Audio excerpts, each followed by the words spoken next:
आज के वीडियो में हम जानेंगे विटामिन सी के बारे में। हम सब ज़्यादातर जानते हैं विटामिन सी एक बहुत ही अच्छा एंटीऑक्सीडेंट है, हमारी इम्यून सिस्टम को बूस्ट करता है।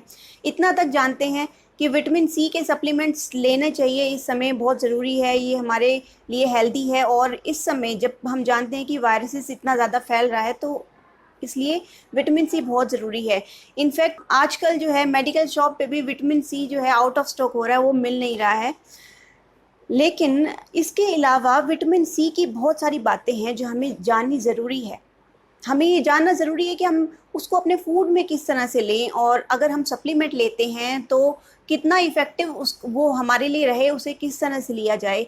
बहुत सारी ऐसी बातें हैं जो हम जानते नहीं हैं विटामिन सी के बारे में। और अगर हम अपने हेल्थ को प्रॉपर तरीके से विटामिन सी लेके बूस्ट करना चाहते हैं तो ये वीडियो आप ज़रूर देखिए।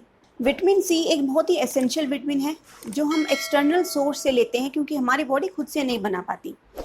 तो जैसे कि फ्रूट्स हो गए, सिट्रस फ्रूट्स हो गए, गूसबेरी हो गया, स्ट्रॉबेरी हो गई, और बहुत सारे वेजिटेबल्स जैसे कि bell pepper, green pepper, broccoli, और बहुत सारे ऐसे फूड जो होते हैं। गूसबेरी एक बहुत ही अच्छा सोर्स है विटामिन सी का। और इसके अलावा जो सप्लीमेंट्स होते हैं विटामिन सी के, वो हमारी बॉडी को जो है essential level of vitamin C provide करता है। और ये जो विटामिन सी है, ये एक वाटर सोल्यूबल विटामिन है, हमारी बॉडी में इजीली अवेलेबल हो जाता है, पानी में जल्दी से घुल जाता है। और ये एस्कॉर्बिक एसिड होता है एक तरह का, और एस्कॉर्बेट से डिहाइड्रोक्सी एस्कॉर्बिक एसिड में इंटर कन्वर्ट होता रहता है। और इसकी यही प्रॉपर्टी है जो एक रिड्यूस और ऑक्सीडाइज्ड फॉर्म में इंटर कन्वर्ट होती रहती है, जिसे एक एंटीऑक्सीडेंट प्रॉपर्टी देता है, जो कि फ्री रेडिकल्स को किल करता है, उसे ख़त्म करता है हमारी बॉडी में, जो विद टाइम डेवलप होते रहते हैं। और इसीलिए जब भी हम कोई भी फ्रेश फ्रूट लेके आते हैं, उसे हम सिट्रस फ्रूट खास तौर पे अगर हम उसे कट करते हैं, तो थोड़े टाइम में उसका जो विटामिन सी का कंटेंट है वो डिग्रेड होने लगता है। तो हमें कोशिश करनी चाहिए जितने भी फ्रूट्स और वेजिटेबल्स हम लाते हैं उसे फ्रेश रखें। उसे या तो अगर हम रेफ्रिजरेटर में रखते हैं, लो टेम्परेचर पे रखते हैं, तो वो फ्रेश रहते हैं। और अगर उसको हम ज़्यादा टेम्परेचर पे बाहर रखेंगे तो वो धीरे धीरे डिग्रेड होने लगते हैं। हाई टेम्परेचर पे भी विटामिन सी डिग्रेड होता है। फॉर एग्जांपल 70 to 90 से अबव अगर हम विटामिन सी को हीट देते हैं तो वो डिग्रेड होने लगता है। अगर आपने कुछ लेमन टी बनाई या कुछ ग्रीन टी बनाते हैं और उसके एंड में आपने गर्म पानी में लेमन स्क्वीज़ कर दिया, तो उससे भी धीरे धीरे उसका जो विटामिन सी कंटेंट है वो डिक्रीज़ हो जाता है। लेकिन वो बहुत ही धीरे धीरे होता है, एकदम से नहीं कि अगर आपने उसमें लेमन स्क्वीज़ किया और एकदम से उसका विटामिन सी ख़त्म हो गया। धीरे धीरे होता है। फॉर एग्जांपल अगर 5 मिनट बाद तक अगर आप उस लेमन टी को नहीं पीते हैं तो उसके अंदर 5 से 10% तक का विटामिन सी डिग्रेड होने हो जाता है। 15 मिनट बाद तक अगर आप उसको नहीं लेते हैं तो उसमें 15 से लेके 25% तक विटामिन सी डिग्रेड हो जाता है। डिपेंड करता है अलग अलग फ्रूट्स में, अलग अलग वेजिटेबल्स में। तो जितना जल्दी हो सके फ्रेशली मेड फ्रूट्स या वेजिटेबल्स को आप कंज्यूम करें, उससे उसकी जो विटामिन सी का कंटेंट है वो बना रहता है। इसके अलावा जब भी हम विटामिन सी से रिलेटेड जो भी कोई फूड को कुक करते हैं, फॉर एग्जांपल अगर हम आयरन यूटेंसिल में अगर कुक करते हैं तो वो भी इरोड होता है आयरन के साथ, और विटामिन सी को डिग्रेड करता है, उसे ख़त्म करता है। और अगर हम एल्यूमिनियम जैसे यूटेंसिल में भी कुक करते हैं तो भी विटामिन सी डिग्रेड हो जाता है। तो बेटर रहेगा कि अगर हम स्टील के यूटेंसिल यूटिलाइज़ करते हैं कुक करने के लिए, तो वो हमारे लिए ज़्यादा सही रहते हैं, क्योंकि उससे जो उसका विटामिन है वो बना रहता है, उसके अंदर ख़राब नहीं होता, ख़त्म नहीं होता।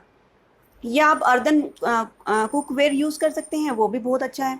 तो ये था कि हम फूड को किस तरह से प्रिपेयर करें ताकि उसके अंदर जो एसेंशियल विटामिन है वो मेंटेन रहे, उसका मैक्सिमम अमाउंट हम अपनी बॉडी में ले सकें। तो आगे चलते हैं, हम बात करेंगे कि विटामिन सी हमारे हार्ट डिजीज़ को प्रिवेंट करने में कितना काम करता है। विटामिन सी हमारे बॉडी में एथेरोस्क्लेरोसिस को प्रिवेंट करता है। एथेरोस्क्लेरोसिस होता है कि हमारी आर्टरीज, जो हार्ट की आर्टरीज होती है, वो हार्डेंड हो जाती है, क्योंकि उसमें फ़ैट डिपॉजिट होने लगता है, जिसको बोलते हैं फैटी स्ट्रीक। ये क्यों डिपॉजिट होता है? क्योंकि हमारे ब्लड में, हमारी आर्टरीज में जो एलडीएल है वो जाके स्टक हो जाता है। ऑक्सीडाइज्ड एलडीएल जब जाके स्टक हो जाता है, तब उससे उसको बाहर निकालने के लिए मोनोसाइट्स एंटर करते हैं आर्टरीज में। और मोनोसाइट जब एंटर करते हैं तो जब, क्योंकि वो एलडीएल अब ऑक्सीडाइज हो चुका है, वो फ्री रेडिकल उस पर अटैच हो चुके हैं, तो विटामिन सी का एक बहुत ही अच्छा रोल है कि वो ऑक्सीडाइज्ड एलडीएल को न्यूट्रलाइज करता है, यानी कि उस पर जो फ्री रेडिकल्स अटैच है उसको ख़त्म करता है। तो इससे क्या होता है, जब वो नॉर्मल एलडीएल, नेटिव एलडीएल जब इवन आर्टरीज में जाते हैं तो वो नुकसान नहीं करते, उसको मोनोसाइट ईजिली जो है एंडोथीलियम हार्ट की लाइनिंग से ईजिली बाहर निकाल लेता है। लेकिन ये जो कॉन्सेप्ट है ना, ये बहुत ही कॉन्ट्रोवर्शियल है, क्योंकि विटामिन सी जो है अकेला नहीं है जो ये रोल प्ले करता है पूरे हार्ट के अंदर। जो ये काम हो रहा है, जो भी फ्री रेडिकल्स को निकालने का काम हो रहा है, खाली विटामिन सी नहीं करता। इसके लिए बहुत सारे दूसरे सप्लीमेंट्स जो हैं वो भी काम करते हैं। फॉर एग्जांपल विटामिन ई है, वो फैट सोल्यूबल है, वो क्या करता है कि एलडीएल के अंदर ही जाके इनकॉर्पोरेट हो जाता है, क्योंकि एलडीएल जो है फैटी सेल है, तो विटामिन ई भी फैट में डिजोल्व होता है, वो सेल के अंदर जाके इनकॉर्पोरेट हो जाता है, तो वो भी फ्री रेडिकल को जनरेट करने से बचाता है। तो इस तरह से ग्लूटाथाइन हो गया या बायोफ्लेवोनॉइड्स हो गए, ये सारे जो सप्लीमेंट्स हैं इकट्ठे काम करते हैं और उसी के अंदर विटामिन सी भी आता है। तो इसीलिए खाली विटामिन सी ज़रूरी नहीं है, हमारी बॉडी में सब तरह के न्यूट्रिशन ज़रूरी है। सब तरह के न्यूट्रिशन होंगे तभी विटामिन सी अच्छे से काम कर पाता है। अब हम बात करते हैं नेक्स्ट, वो है हम आयरन एब्जॉर्प्शन पे। विटामिन सी जो है आयरन की एब्जॉर्प्शन करवाता है हमारे गट में। वो क्या करता है कि आयरन के फेरिक स्टेट को फेरस में कन्वर्ट करता है और फिर वो इजीली एब्जॉर्ब हो जाता है। इसके बाद हम बात करते हैं कि जो विटामिन सी होता है हमारे स्किन के लिए बहुत अच्छा है। विटामिन सी क्या करता है कि हमारे स्किन के अंदर कोलेजन है, एक तरह का प्रोटीन होता है जो मसल्स को और स्किन को बाइंड करके रखता है, जिससे हमारी स्किन लूज़ नहीं होती, टाइटन रहती है। बहुत ज़रूरी है ये कोलेजन हमारे स्किन में, लेकिन एज के साथ थोड़ा थोड़ा ख़त्म होने लगता है। तो अगर बॉडी में विटामिन सी सफिशिएंट होता है तो हमारी बॉडी की स्किन जो है वो टाइट रहती है, ग्लो करती है, हेल्दी रहती है, और साथ साथ कट्स और वूंड्स हो जाते हैं वो बहुत जल्दी हील होते हैं अगर विटामिन सी हमारी बॉडी में सफिशिएंट है। इवन एक्सटर्नली भी अगर हम विटामिन सी अपने स्किन पे अप्लाई करते हैं तो वो भी बहुत ही बढ़िया काम करती है। अब एक बहुत ही खास फैक्ट मैं आपको बताना चाहती हूँ कि विटामिन सी हमारे स्टमक के गैस्ट्रिक जूस में 10 गुना ज़्यादा है हमारे ब्लड प्लाज्मा के कंपैरिजन में।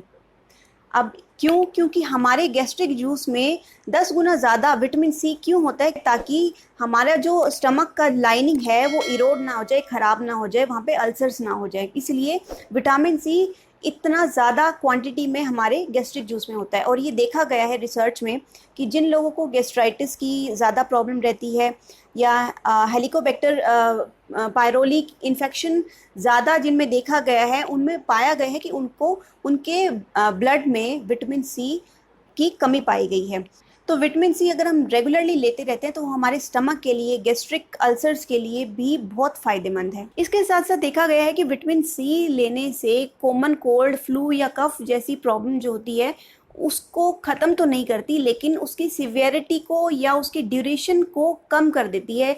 यानी कि अगर कॉमन कोल्ड या फ्लू आपको 5 या 7 दिन के लिए लगता है तो वो शॉर्ट कर देगा, ड्यूरेशन को 3 से 4 दिन कर देगा, डिपेंडिंग अपॉन डिफरेंट बॉडी। और इसके साथ साथ जो है विटामिन सी आई डिसऑर्डर को प्रिवेंट करता है या उसकी कंडीशन को वर्स होने से बचाता है, जैसे कि कैटरेक्ट हो गया, मैक्युलर डीजनरेशन हो गया, ग्लूकोमा हो गया। इन सब डिसऑर्डर को आगे वर्स होने से विटामिन सी बचाता है और साथ साथ प्रिवेंट करता है। और अब एक बहुत ही इंपॉर्टेंट क्वेश्चन जो हमारे मन में आता है विटामिन सी को रिलेट के, कि विटामिन सी बेस्ट सोर्स क्या फ्रूट या फूड से ही, वेजिटेबल से ही है? क्या सप्लीमेंट हमारे लिए उतना ही फ़ायदा करते हैं? बिल्कुल सही। विटामिन सी चाहे हम सप्लीमेंट से लें चाहे फूड सोर्स से लें, दोनों बराबर ही काम करते हैं, दोनों की बायो अवेलेबिलिटी बराबर होती है हमारी बॉडी में। तो अगर हम विटामिन सी चाहे सप्लीमेंट से लें चाहे फूड से लें, दोनों का इफेक्ट सेम रहता है। हाँ, अगर हम फूड से लेते हैं तो उसका इफेक्ट ज़्यादा इसलिए होता है क्योंकि उसके अंदर ना कि विटामिन सी, बाकी और भी ज़्यादा पोटेंट एंटीऑक्सीडेंट्स और दूसरे विटामिन जो होते हैं वो मिलकर अच्छा काम करते हैं। आई होप कि आपको मेरा ये कंटेंट ज़रूर पसंद आया होगा, और मैं आप सबसे रिक्वेस्ट करती हूँ कि जो भी व्यूअर्स मेरे चैनल को पहली बार देख रहे हैं वो इस चैनल को सब्सक्राइब ज़रूर करें और साथ साथ बेल बटन ज़रूर दबाएं, ताकि मेरे आने वाले जितने भी वीडियोस हैं उनकी नोटिफिकेशन आपको पहले ही मिल जाए। मिलते हैं नेक्स्ट वीडियो में किसी और नए कंटेंट के साथ और नई इन्फॉर्मेशन के साथ। तब तक के लिए stay blessed, be happy, take care of yourself, bye bye.